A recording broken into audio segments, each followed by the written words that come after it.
Hello students, now let us discuss about applications of crystal field theory. The major application of crystal field theory is that it tells you about color of transition metal complexes and the number of unpaired electrons and magnetic properties of octahedral complexes.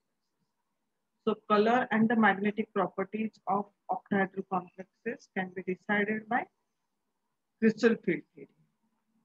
So let us talk about first color of transition metal complexes. One of the major success of the crystal field theory is that it can provide explanation for the observed color of transition metal complexes. So when white light, that is a visible light. White light means visible light is allowed to fall on a complex, So what will happen when the white light falls on the complex? The first thing, the complex may absorb the whole of white light, and it appears black. So when whole of the white light is absorbed by the complex, it will appear black. So it appears black. Secondly, the complex may reflect or transmit. Complex may reflect or transmit the whole light, the whole white light.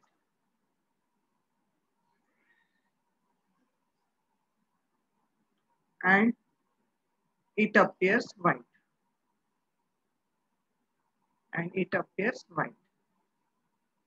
Thirdly, the complex may absorb some of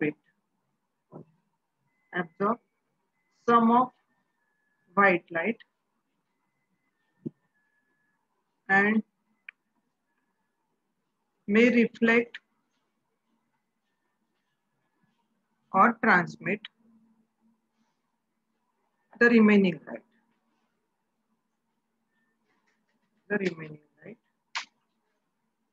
And in this case, complex has some color.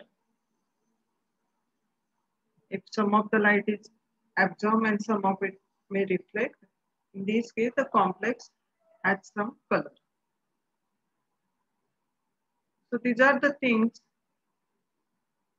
which can happen when the complex is placed in a white light.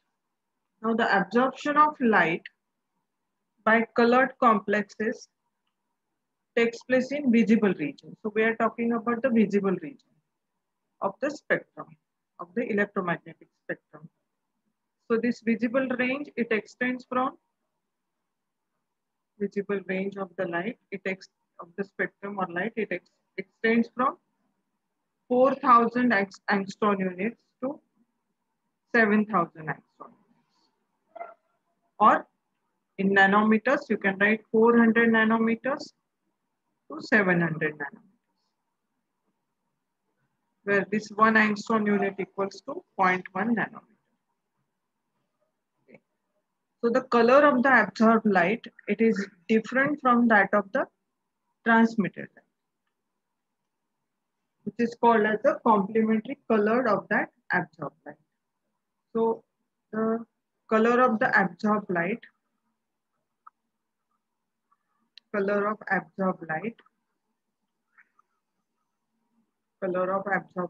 is different from transmitted light. And these two are called as complementary colors. Okay, so you can write here or draw here rather a dragon wheel or a color wheel, not a dragon wheel. It should be called as a color wheel. So the complementary color can be easily found out by knowing this color wheel. So I'll tell you the simple way you can draw this like this. Now you know that this is the visible spectrum, VIBGYOR, VIBGYOR here. So he starts from violet, indigo, blue, green, yellow, orange, and red. So this violet color, it has high energy. So when energy is high, means it absorbs at low wavelength. So the color of this violet, it is low wavelength. And this red color, it has got high wavelength. Wavelength of this red color is higher compared to this violet color and so on. So it increases from this to this direction, the wavelength of the light. Now, looking at this color wheel, it is violet and indigo. You put it in one compartment, then blue, green, yellow, orange, and red. So the complementary color for this red, it is green. Means if red color is absorbed by the complex, it will appear green. The complementary color for blue, it is orange. And complementary color for violet indigo, that is yellow. Means if blue color is absorbed by the complex, it will appear orange. So you can easily find out the complementary colors for the complexes. Now here you always remember that strong field ligand, strong field means those complexes will be low spin complexes. Strong field or low spin complexes. If the ligands are strong field, then the complexes will be low spin complexes. They will absorb. Remember, I am talking about the absorb color. They will absorb at lower wavelength.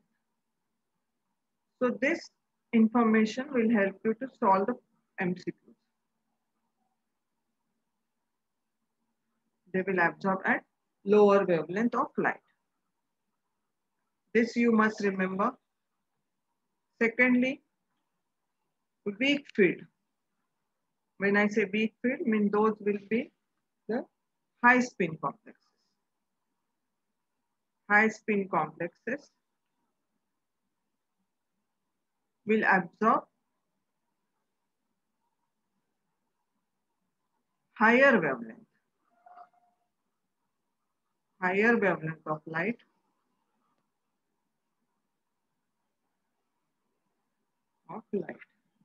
So weak field, high spin complexes, higher wavelength. Strong field, low spin complexes, lower wavelength. They will absorb at lower wavelength. Now you know that again. I'll try to accommodate on the same slide somewhere here. Wavelength is equal to 1 upon delta O. So this delta O, that is the crystal field stabilization parameter. We know this thing. Or delta O, that is O stands for octahedral complexes, will be Hc upon lambda. Okay. So here H is the Planck constant, C is the velocity of the light. So delta equal to Hc upon lambda. So by knowing all these things, you will be able to solve MCQs based on this.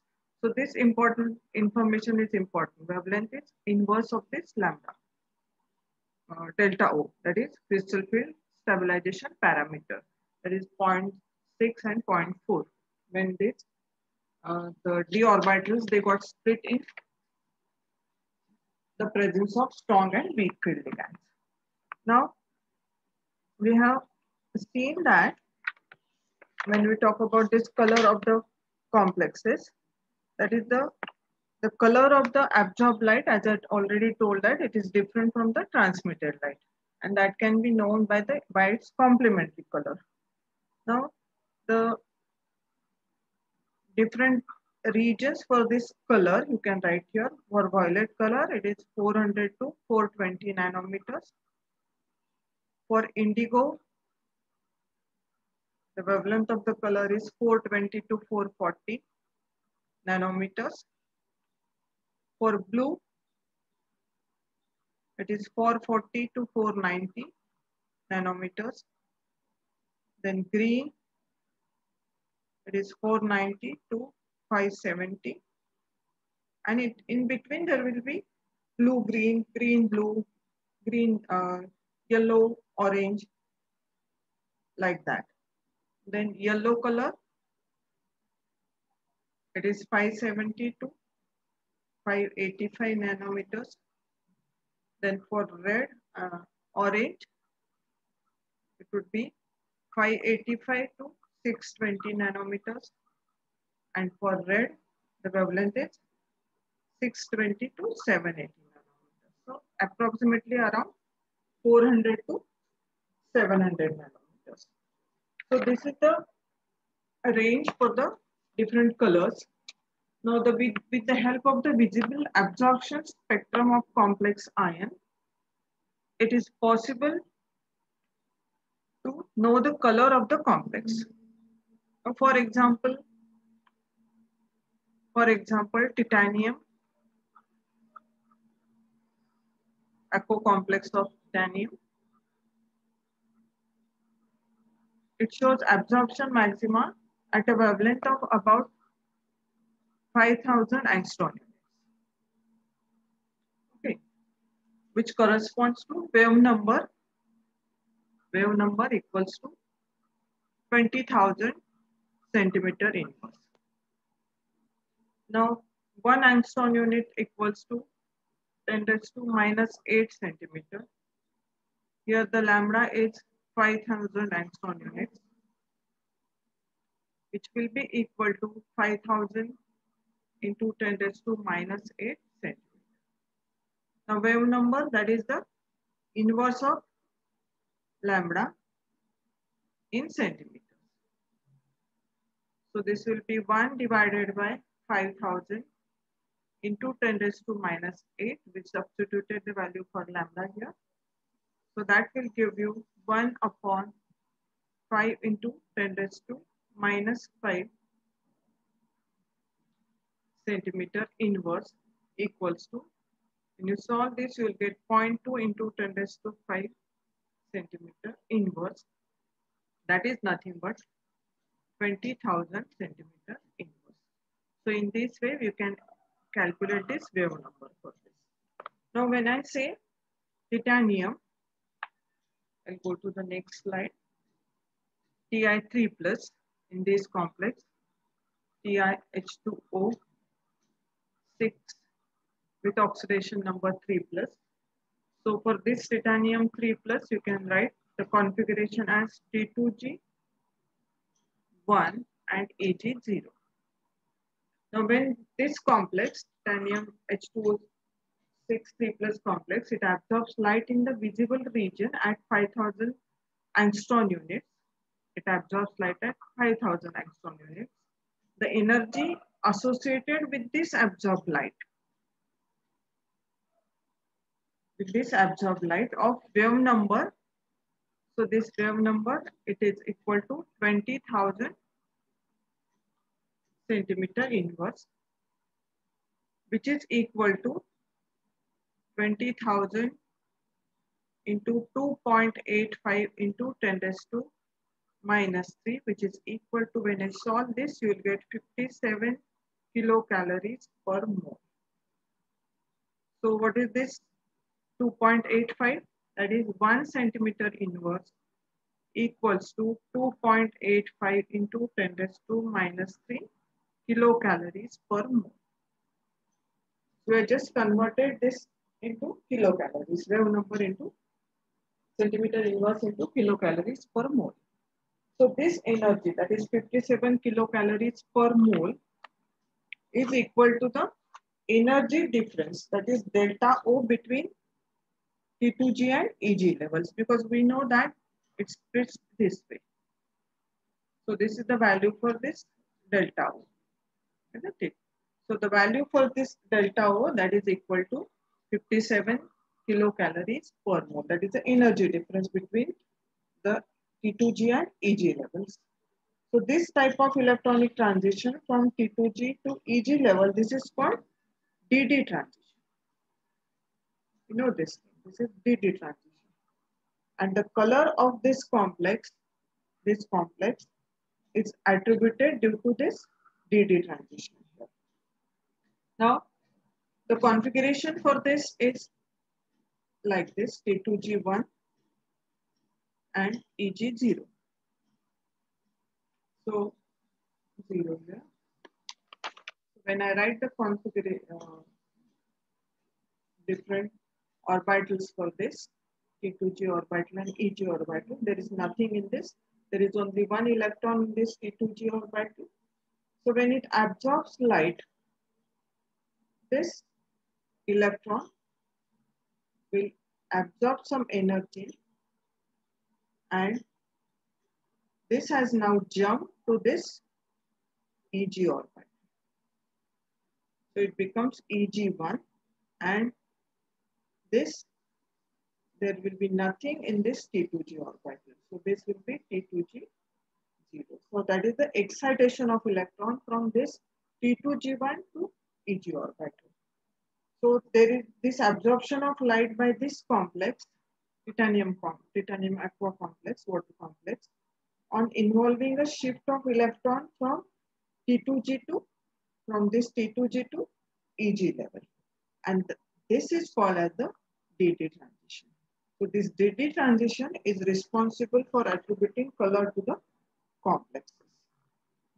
Now the next is number of unpaired electrons that will decide the magnetic property of the complexes. Now here we know that when you talk about the magnetic properties of the complex, magnetic properties of complex. So here, and write complexes equals to under root n into n plus 2 Bohr's magneton. So what is this n? N equals to number of unpaired electrons. So by finding out the number of unpaired electrons, it will be easier for you to calculate the magnetic moment or magnetic property of the complex, whether it is a paramagnetic or diamagnetic in nature. So by knowing the unpaired electron itself, you can say whether it is a paramagnetic or diamagnetic in nature. Now, based on this color of the complexes, I'll write here one problem, that is correct, rather MCQ, correct increasing order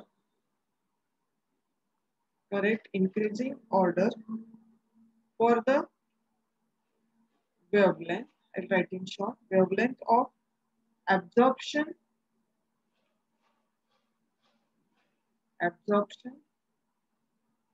in the visible region.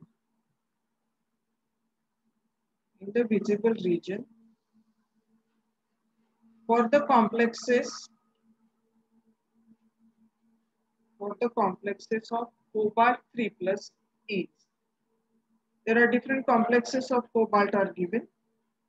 The first one CO CN6 3 minus. Second CONH3 5H2O 3 plus.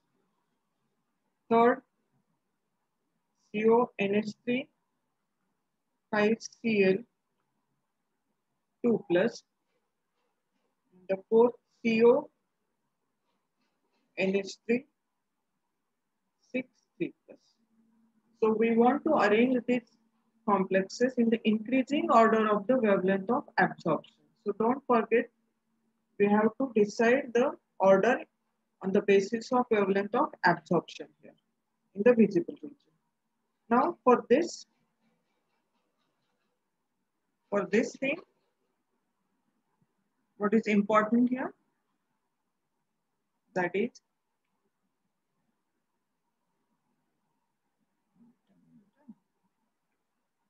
so for this thing, what is needed here?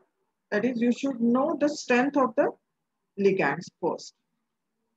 So for this Cl minus H2O, NH3 and Cl minus. These are the ligands involved in all the given complexes. So we have arranged them in the increasing order because this cyanide, this is the stronger ligand and this chloride, this is the weaker ligand. So first arrange them in the increasing order of the ligand field. Increasing order of ligand field. Okay. So this is the strong ligand and this is the weak ligand. I made one video on the strength of the ligand also. Now you can go through that video how to decide the strength of the ligand here, that is XOS and remaining CNP. So XOS, these are the X means halogen, O and S.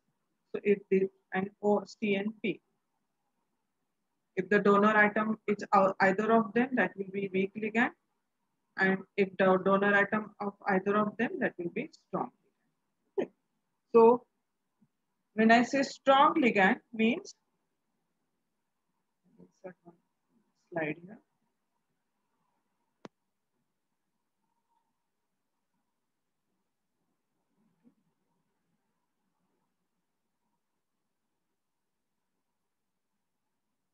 So when I insert one slide here, so I'll try to write here. That is a strong field. When I say strong field means, always remember strong field means low spin complex. Okay. And as I earlier also I told that it will absorb at low spin complex. It absorbs at lower wavelength. Lower wavelength. I'm writing lower wavelength. Okay. Means low spin strong field means this delta O here strong field, there will be delta O is more splitting. And as I know, we know that delta O equal to Hc upon lambda, or lambda equals to 1 upon delta O. So these are inversely proportional. Now strong field, low spin complexes. You can write for weak field also. Weak field means high spin complexes. So they will absorb at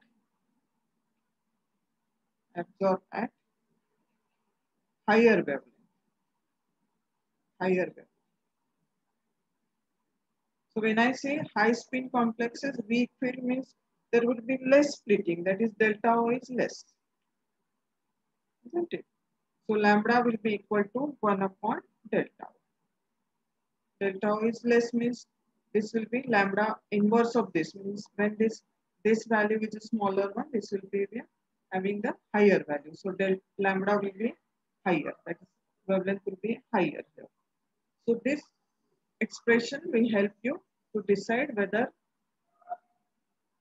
at which wavelength the complex will absorb. We are talking about the absorb wavelength. Okay. Now coming back to this here, this one. This is the weaker ligand and this is the strong ligand. So one by one you can evaluate and just try to arrange them. So this is the strongest one, this one. So if you want to arrange them in an increasing order, so the order will be like this. This will be number starting from. So since this is a stronger ligand, so this will absorb at lower wavelength. Remember, lower wavelength. The first number. So you can give this complex a number 1. Then the next, this one. This will be number 2. Now this is the combination of this Cl and H2O here. So out of these two, if you compare this water molecule is a little bit stronger ligand than this chlorine. So this is the weakest one according to the spectrochemical series. So you can put this as a number 3, and then this will be having number 4. So you can arrange them in increasing order So first you will have to write this number 1, the strongest one. Then number 2, a little bit having a less strength than this cyanide one, this ammonia. Then number 3 and number 4. So you can arrange in this way. The answer for this question is that increasing order for is that. So when you write increasing order means the lower wavelength should be the first one and this will absorb at the highest wavelength. Highest wavelength. Because this chlorine, this is the weakest ligand. Yeah. Okay. So in this way, you can solve the MCQs based on.